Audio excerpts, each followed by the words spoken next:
arahan itu saya membacanya 60-70% penjabaran arahan itu berada pada daerah.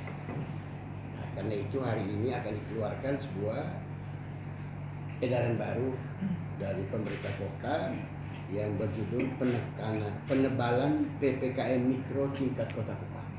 Ada 10 aspek di situ. Yang pertama misalnya tentang perkantoran, yang kedua tentang sekolah daring, ya nanti kita jabarkan semua. Kemudian pusat pembelanjaan, keempat tempat ibadah, kelima tentang kegiatan seni budaya yang dilarang, kemudian restoran, warung, kafe yang makan di tempat dan take away, kemudian taman objek wisata fasilitas umum, ke-9 itu hajatan, kemasyarakatan, pesta, dan yang ke-10 tentang rapat atau seminar tatap muka yang dilarang. Nah, dari 10 payung ini kita sudah membuat edaran tanggal 2 Juni yang lalu. Nah, saya sudah minta mereka untuk mengevaluasi kembali hal-hal mana yang perlu direvisi, mana-mana yang perlu ditambah, dan mana-mana yang perlu dikurang. Contoh, misalnya work from home, misalnya kita 50-50. Tempat ibadah kita larang yang zona merah. Jadi zona merah kita di Kupang ini yaitu kelurahan. Ada 2 kelurahan yang merah, ada 5 atau 7 yang orange, kemudian 33 itu yang kuning, sisanya hijau. Jadi nanti kita punya PPKM yang mikro ini kita hanya memperlakukan pada daerah-daerah yang zona merah. Contoh, ya, nanti daripada saya baca nanti minta di Humas kan ini. Dan untuk zona merah misalnya, merah, orange dan kuning, ya, saya tegaskan bahwa kita akan melakukan lockdown, penutupan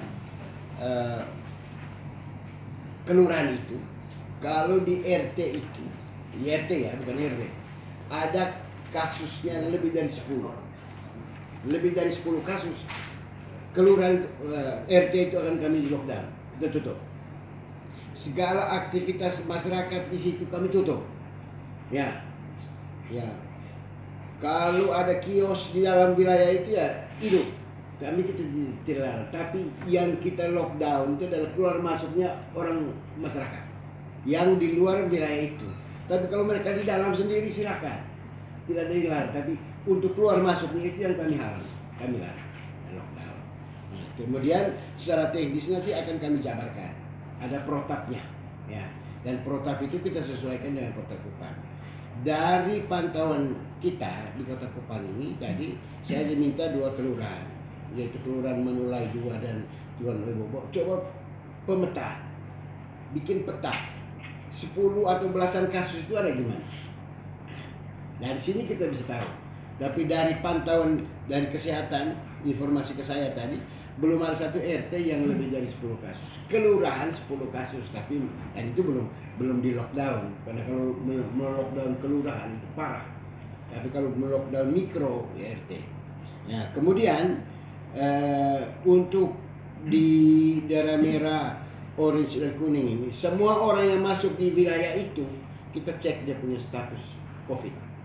Cek rapid test. Misalnya dia datang dari Surabaya, dia datang ke Webobo karena rumahnya atau keluarga atau bahkan suami atau istrinya, nanti lurah akan cek dia punya status COVID. Kalau dia ke merah, kita akan isolasi, jangan di situ, gitu. Nanti kita tempatkan. Kalau memang dia mau di rumah, tracing 3T berjalan. Jadi diikuti semua. Kemudian daerah merah itu juga saya menganjurkan makanan-makanan yang membuat virus itu tidak bertumbuh di dalam tubuh manusia. Jadi misalnya makanan-makanan yang membuat pH darah itu naik atau tinggi. Contoh pisang atau susu, jeruk, lemon, ya. Nah, itu silakan membuat pH darah jadi naik. Akibatnya virus itu tidak akan tumbuh. Untuk di daerah hijau itu satu-satunya tugasnya mereka adalah pemantauan terhadap orang baru, ya, dan tunggu ada hasil rapid test. Kalau ada yang positif, ya pindah ke daerah kuningnya. Begitu. Ya, begitu. Sedangkan untuk keseluruhan, ya saya hanya minta supaya 5M diperketat dan 3T diperketat. Dan yang terpenting sekarang adalah mulai hari ini kami targetkan setiap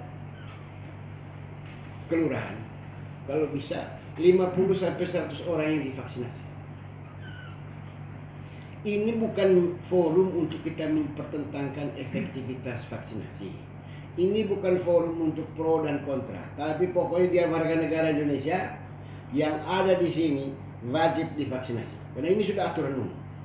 Ya, tidak perlu kita pertentangkan lagi jenis vaksin. Karena ini bukan forumnya, itu Bali POM.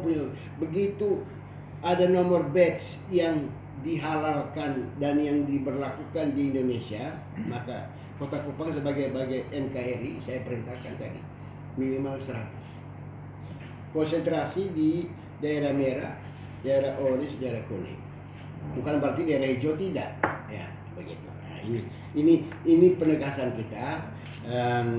Di samping itu untuk kegiatan pesta misalnya, kita sudah tidak mengizinkan lagi sebebas-bebasnya pakai shift, tidak ada. Pokoknya kalau menurut ketentuan ini hanya 25 sampai 50%, 25-50%. Nah, saya juga sudah tegaskan kepada Kepala BNPB supaya dana-dana yang ada di tingkat kelurahan dan merupakan segera diproses. Ya, saya sebagai juga salah satu pencetus untuk PPKM mikro ini harus tegaskan bahwa itu ada dananya. Dan dana itu sudah kita siapkan dari Republik. Kita korbankan beberapa kegiatan dan Republik cepat. Ini sudah mulai Maret, April, Mei, Juni. Sudah 4 bulan kok uang tidak keluar-keluar. Padahal uangnya ada di sini. Ya, itu bukan kalau di Jakarta barangkali saya masih teriak. Ini uangnya ada di sini. Edaran wali kota, perintah wali kota, uangnya wali kota. Kok masih ada hambatan? Saya minta tadi mereka secara administrasi cek. Ya. Sebab kalau kita gagal ini Pak, sumber daya banyak, lalu gagal, itu kan berarti gagalnya pemerintah. Dan sini saya tidak mau. Ya, saya bilang tadi bahasa saya malu. Ya, terus saya ngotot dulu angka 80M dengan ide yang mikro ini, tapi sampai sekarang 4 bulan 0,0. Itu tidak benar. Nah, masyarakat mati 233 itu bukan sedikit. Berikutnya juga saya sudah perintahkan tadi supaya obat-obatan bagi penderita dan kontak, termasuk vitamin-vitamin, bagi secepatnya. Ya. Salah satu hambatannya di tingkat kelurahan itu adalah begini.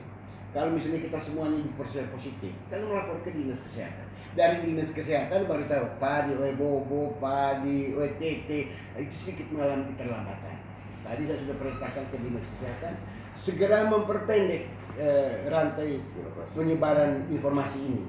Jadi kalau by name, by address itu hari ini saya dapat, hari ini pun disebarluaskan. Sehingga lurah, kita tidak hanya mempersalahkan lurah lambat, ternyata gudang data penyebaran by name, by address kasus itu lambat. Akibatnya puskesmas juga lambat melakukan 3T untuk tracing kontak. Itu kan dari tahu orangnya.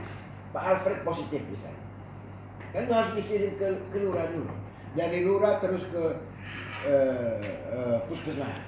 Nah, puskesmas tahu Pak Alfred itu berapa kontaknya, 20 orang ini mereka tracing. Jadi kalau hari ini positif, 3 hari baru dapat informasi, 4 hari kemudian baru di tracing, itu kan namanya kosong.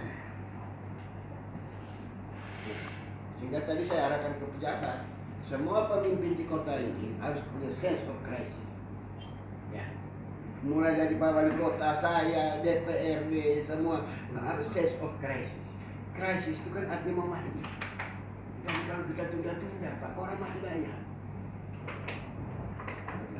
Itu dia punya yang hasil rapat gugus tugas yang akan saya sampaikan.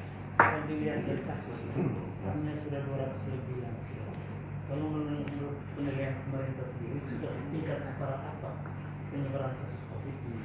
Kota Kupang. Jadi gini, kalau mau ngomong itu saya harus bertanya kepada masyarakat. Begitu ke Kupang ini tinggi. Nah, kan Oleh karena itu saya bilang setiap penduduk baru yang masuk di wilayah kelurahan mana, cek status COVID. Yaitu rapid test rapid. Ya. Kalau dia negatif, jangan lengah. Jadi kalau dari segi itu saya boleh menenangkan warga masyarakat, tidak perlu panik karena kasus kita menurun. Tetapi kita tetap waspada protokol kesehatan 5M ini karena apa? Tiap hari sudah tambah 10 atau belasan kasus baru per hari. Dan itu menurut saya suatu hal yang menakutkan. Kalau sampai kita